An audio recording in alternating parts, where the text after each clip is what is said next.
of you might know me from things you might have seen on the internet and so on, and I'm known because I was a London Assembly member for 5 years, and my job there as a London Assembly member was to question Sadiq Khan. Which was not too difficult because there's an awful lot to question.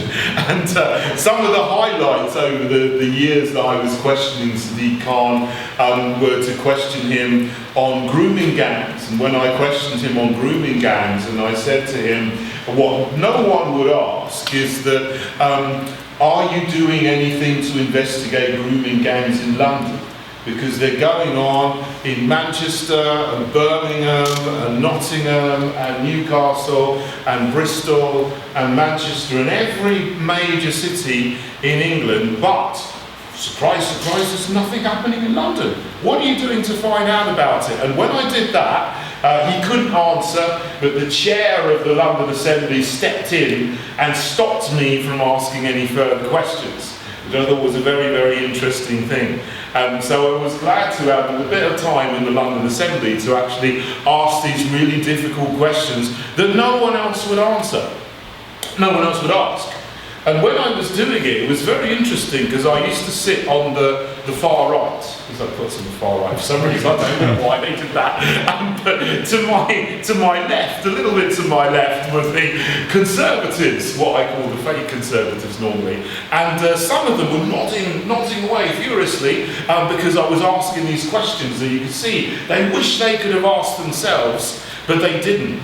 And after the meeting, when I was cut off and when I did this, 2 or 3 of them came up to me afterwards and said, your questioning was really, really great today. I wish I could have done it, but I can't. But you were brilliant. Well done for asking the question. So you see, the great thing about, having been sort of, first of all in UKIP and then independent on the London Assembly, was I could say what I liked and I could sort of ask what I liked. And the final session before I finished in the London Assembly, which was in May this year, sadly I didn't get elected back on when the elections happened, was I asked him about a tweet he made. And his tweet said something like, trans men are men, trans women are women, non-binary people are non-binary something. And I said, Mr. Mayor, what on earth does that mean? I don't particularly understand. I said, do you consider that someone who gives birth can be a man?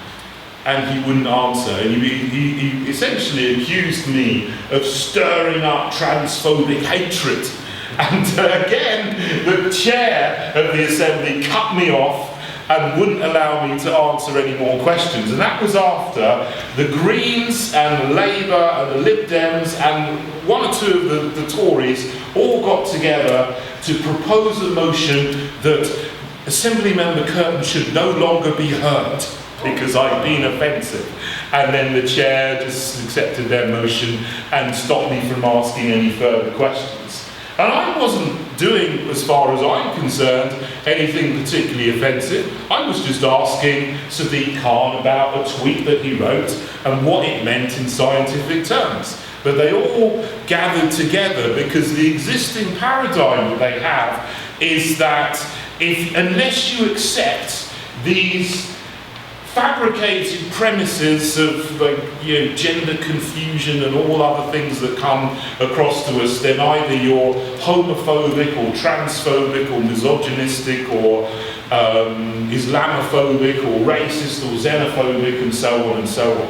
And you see this all across society in so many different ways.